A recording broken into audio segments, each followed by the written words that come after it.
C'est parti. Mes chers amis, bonjour, Erev Shabbat Shalom, en cette veille de Parashat Be'alotecha.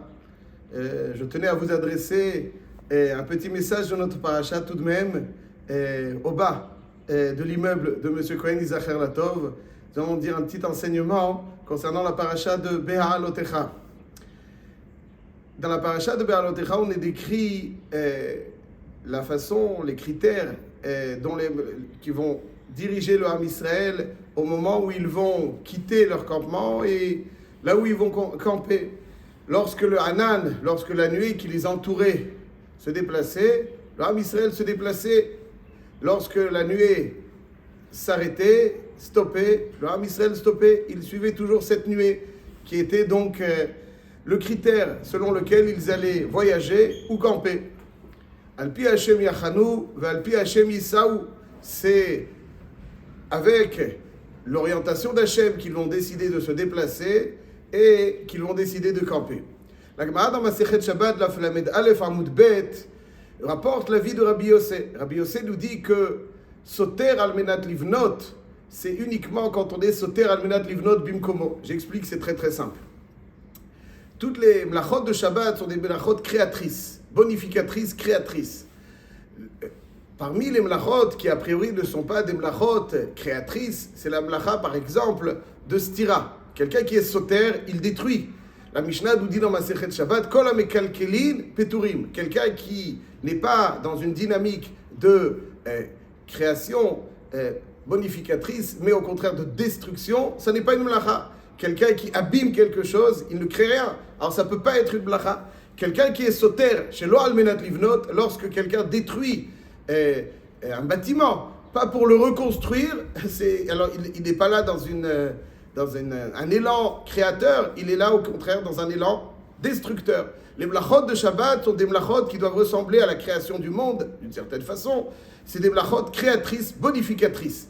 Et donc Soter, qui fait partie des 39 avot mlachot de Shabbat, lorsqu'il est chez lo almenat livnot, lorsque c'est une destruction qui n'a pas pour objectif construire, alors c'est pas une mlacha, Soter shelo almenat livnot. Donc la même personne, si elle détruit pas pour reconstruire, c'est pas une mlacha, c'est asur de Rabbanan, mais c'est pas une mlacha de Oraita.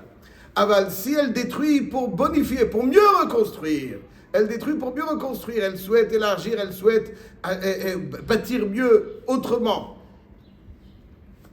Là-dessus, on nous dit que Soter almenat livnot, chayav, korea, quelqu'un qui déchire, il détruit, il abîme. Mais s'il est korea almenat litfor, il y avait un trou, et il va le faire disparaître en déchirant pour recoudre, donc réparer ce vêtement, c'est un kilkul almenat litaken. Il n'est pas dans un élan de destruction, il est dans un élan au contraire de construction. Et ça, c'est donc toutes les blachot de Shabbat. La Gemara nous rapporte la vie de Rabbi Yossé. Rabbi Yossé dit que pour qu'un soter soit une mlacha, pour quelqu'un qui détruit un bâtiment, soit considéré comme une mlacha de tikkun, c'est uniquement lorsqu'il est soter almenat livnot bimkomo. C'est-à-dire qu'il détruit pour reconstruire et rendre cet endroit meilleur. L'endroit dans lequel il se trouvait, donc avec le bâtiment dans lequel il se trouvait dans cet endroit, n'était pas suffisamment bien pour lui, il le détruit pour mieux refaire. Donc l'endroit est meilleur. Ça, c'est Soter almenat livnot bimkomo. Mais si quelqu'un détruit pour utiliser les éléments donc de construction et les déplacer ailleurs, il ne bonifie pas l'endroit. Alors, comme il ne bonifie pas l'endroit, il a créé dans un autre endroit. Ça, c'est pas le Soter almenat livnot. Soter almenat livnot, c'est un tikkun, c'est-à-dire l'endroit est meilleur. Cet endroit a été entouré d'une bâtisse d'un moindre niveau, il veut la monter en niveau. Donc c'est Soter almenat livnot bimkomo, il veut bonifier l'endroit. Mais s'il ne cherche pas à bonifier l'endroit, il cherche uniquement à utiliser les éléments de construction pour construire ailleurs, nous dit Rabbi Yossé, Soter almenat livnot shelo bimkomo, c'est un kilkul. Cet endroit, tu l'as abîmé, tu l'as détruit, et donc c'est pas considéré comme une melacha de Soter. La Gemara demande, Rabbi dit, toi tu dis que d'après Rabbi Yossé, Soter almenat livnot bimkomo. Arrête toutes les melachot, on les apprend du Mishkan. Dans le Mishkan, on défaisait le Mishkan, on le remontait. Donc les mlachot de Shabbat sont inspirés de ceux du Mishkan. Dans le Mishkan, c'était Soter Almenat Livnot Bimkomo. Non, le Ham Israël défaisait le Mishkan pour le construire, remonter ailleurs. Donc toi, tu me dis que Soter Almenat Livnot, c'est uniquement Almenat Livnot Bimkomo, mais c'est incohérent, dans la mesure où l'inspiration des critères, des mlachot de Shabbat sont inspirés de ceux du Mishkan. Or, le Mishkan, c'était toujours Soter Almenat Livnot Shelo Bimkomo. Comment peux-tu donc me dire que Soter Almenat Livnot Shelo Bimkomo, c'est un qu'il coule? C'est pourtant ce qu'il y avait dans le Mishkan. Et ce qu'il y avait dans le Mishkan, c'est les critères des mlachot. Répond la Gemara, puisqu'il y a marqué dans le pasuk de la paracha de Be'alotra que nous allons lire Bezrat Hashem Beshat Tova ce Shabbat.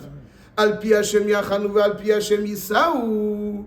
Al pi Hashem yachanu ve al pi Hashem yisaou, c'est Hashem qui décide quand le Ham Israël devait commencer le voyage et quand il devait camper. Alors c'est comme Soter Almenat Livnot Bimkomo. Fin de citation. Et on ne comprend pas trop la réponse. Ça veut dire Hashem il décide ici et il décide après là-bas. Il y a eu 42 étapes dans le voyage du Midbar qui sont décrits dans Parashat Massé. Donc, c'est Almenat Livnot Shalom Bimkomo. Alors, c'est vrai, c'est Hashem qui décide ici, il décide ici. Mais en quoi le fait que c'est Akadosh Baruch Hu qui dit Al pi Hashem Yachanu, Al pi Hashem Yisaou, c'est Soter Almenat Livnot Bimkomo? Non, Hashem il décide qu'on était là, ensuite on devait aller ailleurs pour les raisons qu'Hashem connaît. Donc finalement, c'est Almenat Livnot Shalom Bimkomo. Comment le fait que ce soit sur l'injonction divine et sur l'orientation divine, ici, là-bas, c'est pour ça que c'est Almenat Livnot Bimkomo. Quand c'est Almenat Bimkomo, le Shem Shmuel donne l'interprétation suivante. Que Ephraim Shmuelevitz d'ailleurs a un petit peu travaillé. Je donnerai donc cette interprétation d'Ephraim Shmuelevitz. Il dit, imaginons qu'on demande à un enfant qui est sa maman. Une maman, elle était à Yerushalayim aujourd'hui, elle est à Bnei Brak à 2h de l'après-midi, ensuite elle est à Ramat Gan à 4h de l'après-midi, et elle a un enfant dans les bras. Elle, la maman, elle a changé d'endroit. Mais est-ce que l'enfant, il a changé d'endroit? On dit à l'enfant, si on pouvait lui parler au petit nourrisson, où tu es là? Ouh, je suis dans les bras de maman. Et à Bnei Brak, où tu es? Ouh, je suis dans les bras de maman. Et à Ramat Gan, où tu es? Mais je suis dans les bras de maman. Un nourrisson ne change jamais d'endroit. Quand il est dans les bras de sa maman, il est dans les bras de sa maman. Tout le reste n'existe pas. Autour de lui, ce n'est pas du tout des critères, ça n'existe pas. Il y a la seule chose qui existe, c'est les bras de sa maman. Il n'observe pas du tout ce qui se passe à l'extérieur. Pour lui, il est le plus serein au monde parce qu'il est dans les bras de sa maman. Disent nos maîtres, le critère de choix, lorsqu'il fallait commencer un voyage et recamper, c'est pas l'endroit, c'est la nuée, c'est Hachem. C'est pas l'endroit, c'est pas ça le critère de choix. L'endroit, c'est les bras d'Akadosh Baruch Hu. La nuée, c'est l'enveloppe, l'enlacement qu'Hachem offrait au Ham Israël. Donc c'est ici, ce sera ailleurs. Lorsque le Ham Israël défaisait le Mishkan, il suivait, il voulait être encore dans les bras d'Hachem, entouré de la nuée. Et lorsque la nuée se posait, alors il décidait de recamper parce que c'est là la nuée. C'est ça le critère de choix. Donc ils étaient constamment au même endroit. Dans le désert, ils ont peut-être géographiquement changé d'emplacement, mais finalement ils étaient toujours au même endroit, dans les bras d'Hachem. C'est pour ça que c'est Soter Almenat Livnot Bimkomo. Bimkomo, bien sûr, Bimkomo, c'est quoi le makom? Quels sont les critères de l'endroit? Les critères de l'endroit, c'est le paysage de cet endroit, et après on va de cet endroit et on change un petit peu, il y a une petite oasis pas loin. Non, le critère c'est uniquement les bras d'Akadosh Baruch Hu. Le seul makom qui va déterminer si le Ham Israël est là ou ailleurs, c'est où se trouvent les bras d'Hachem, nous sommes. Pas ailleurs. On est là où les bras d'Hachem nous portent. On est dans les bras d'Hachem. Comme ce nourrisson qui a les bras de sa maman. Donc, dit la Gemara, Soter Almenat Livnot Bimkomo. Pour un Bimkomo, pourtant c'est un autre endroit. Mais oui, Bimkomo, l'autre endroit. C'est-à-dire quand quelqu'un a pour critère de choix changer d'endroit, géographiquement, il a un endroit différent qu'il voudrait rebâtir. Alors finalement, le premier endroit est détruit. Il construit ailleurs. Ça, c'est Almenat Livnot Shelo Bimkomo. Mais lorsque le critère, c'est les bras d'Hachem, là où Hachem se trouve et tout le reste n'existe pas. Ça, c'est Almenat Livnot Bimkomo. Et donc, finalement, c'est pour ça que lorsqu'on s'inspire des mlachot de Mishkan, c'est Soter Almenat Livnot Bimkomo. À chaque fois, il détruisait, il reconstruisait dans le même endroit. L'endroit, les bras d'Hachem. Ça, c'est donc ce qu'on doit retenir, mes chers amis, c'est qu'un juif n'est jamais seul. Où qu'il soit, il n'est jamais seul. Baal Shem Tov, un jour, a dit à l'un de ses élèves qui devait rentrer chez lui urgemment au crépuscule parce que il y avait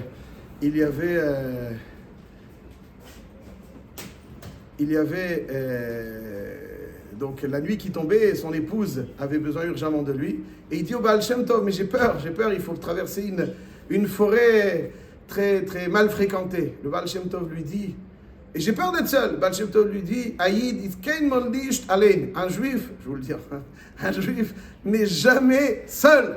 Un juif n'est jamais seul. Un juif seul, ça n'existe pas. Et là, le Ham Israël était dans les bras d'Hachem, et c'est ça finalement qu'il ressentait. Il se sentait nulle part ailleurs que dans les bras d'Hachem.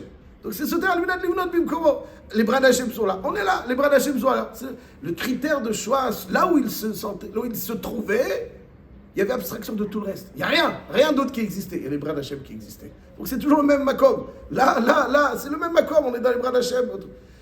Ça, c'est le Yisod de Alpi Hashem Yachanu, Alpi Hashem Yisaou. Et ça, Bezrat Hashem, que nous souhaitons à tout le Ham Israël et Bifrat, en Eretz Israël, où on est dans les bras d'Eretz Israël, dans les bras d'Akadosh Baruch Hu, dans les bras de la Torah. Est-ce que quelqu'un peut nous nuire lorsqu'on est dans les bras d'Eretz Israël, dans les bras d'Akadosh Baruch Hu, dans les bras de la Torah?